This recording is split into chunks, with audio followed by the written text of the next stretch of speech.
کچا پاپړ پکا پاپړ او دا دې پکې لا پکا پاپړ وای مچه چې دونه په کوچو مینې ځان لمې خواله ای ورته ورکم ډنګ وای نه چې ما درته نی ویلې اسې به سبا ډنګونه نه ورکې اوس ورکا ډنګ څلور شپږ منټه بالو کوشش کوو چې ستاسو په مخونو باندې خنداګانې راولو لږ ټایم دی لږه لحظه تاسو سره په ګپ شپ تېره شي خوښ هم ده زما دپاره لږ لاسونه وپړه کوئ او اوس د ځان دپاره لږ لاسونه وپړه کوئ ویښ بیدار کښېنئ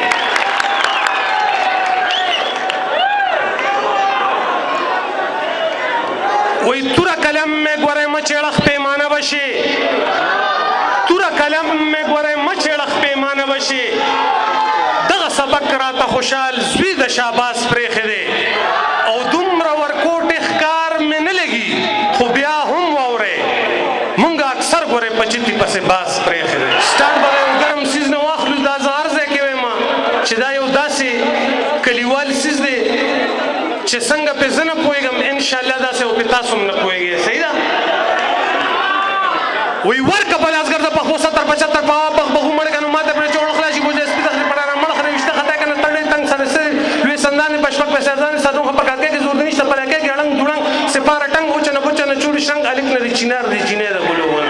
بابوجي انټرټینمنټ په سوشل میډیا به تاسو ته ملاويږي د نانا یو خاکه ده پکې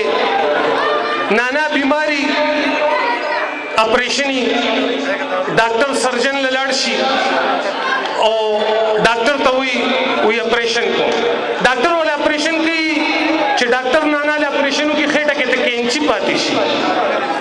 په بل هفته کې ول دوباره راشي چې بیا ول اپریشنو کې تولیت پاتې شي پدریم ځل چې ورپسې غوسه راشي نو ډاکټر ته څه وایي وایي زه خو به ډاکټر تا ته دا رنګې خیرې کړم زه خو به ډاکټر تا ته دا رنګې خیرې کړم ما باندې دې ورانه کړه پتا باندې دې ورانه شي او یو هفته کې 20 ځله تا خېټه زما اوس پړده نو کله کینچي او کله تولیه پاتې له تا نه شي او بس که ډاکټر نور مې دا زخمونه مه ګنډه یو زیب پکې ولګوه تا ته به هم اسانه شي او ما ته به هم اسانه شي ښه جي ستاسو په خوښه زموږ چې کوم نازولې کرکټرې دي بابوجي خرش پرش جرلنډو نانا چرا نو د چا پیروډي پکار ده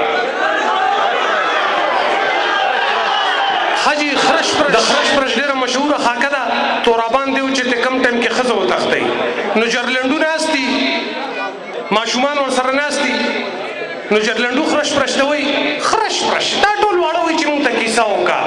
وایي اوده شی شپه ده ولې زه ستاسو نیمه څه وایي خرش پرش دا ټول واړه وایي چې مونږ ته کیسه وکړه وایي ښځه نو واورئ د نن نه 4 کاله مخکې دیو په یو ځنګل کې را روان دي تورابان دیو پاس باندې راشي د خرش پرش نه ښځه وتښتئ جرلنډو ورته وایي خرش پرش ښځه یې د نه یوړه وایي ودرېږه تورابانیه بچې ګورو به جرلنډو ګاډي ته ورخېجه ښځه یې یوړه هغه ټانګئ وایي خرش پرش چې دا ګاډی ده نو وایه په کوم ګیر کې ورولم وایي په دې 12م ګیر کې وروله ښځه یې یوړه دوی ورپسې لاړ شي کوهکاب غر ته هلته تختو یو پولي جرلنډو وایي خرش پرش اورېدلې مې چې دا ځای ټول له پیریانو دیوانو نه ډک دی زه تا سره نه ځم زه یېرېږم وایي مه یېرېږه راځه زه در سره یم یو ډانچه پرتی وایي دا وګوره که نه یو کس یې څټلی دی وایي مه یېرېږه راځه زه در سره یم دا وایه چې کچا پاپړ پکا پاپړ بیا به پې پورې وځې کچا پاپړ پکا پاپړ او دا دې پکې لا پکا پاپړ ازمري پې روځي وایي تخته جرلنډو ازمري دي وایي خرش پرش زه د ازمرو نه یېرېږم زه باتورې مزمرې د بریتو نیسم خو چې لاره کې مړ پروت دي ژوندی نه ښه جي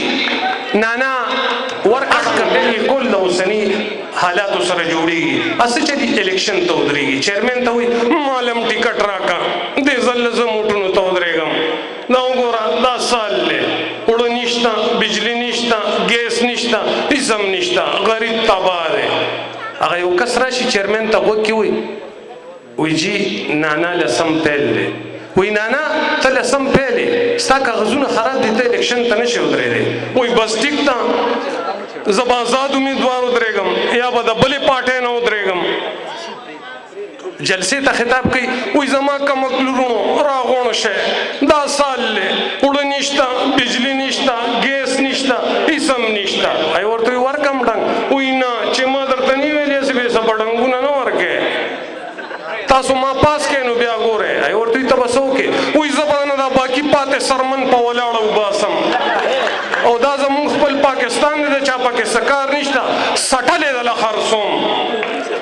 ای ورته ورکم ډنګ وایي نه چې ما درته نه ویلې هسې بې څه به ډنګونه نه ورکوې اوس ورکه ډنګ. حاجي بابوجي کم ټایم کې چې ټیکټ راوخېږي خو د دې نه مخکې چې کوم زموږ البم را روان دی خټه او ګټه په هغې کې یو کلیپ دی دا بابوجي په یو پارک کې ناست دي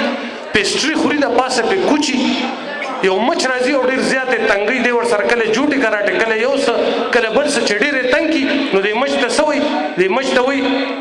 وایي مچه چې دونه په کوچو مینې ځان له میخه واله. حاجي ټیکټ یې راوخېږي وایي خواشه خلکه ګوره پړپېچ په راسه نه اچوئ لندن مې وګټه لندن ته چې لاړ شي وایي دا لا څنګه لندن دی لندن دا ځای خو دې ډډ دی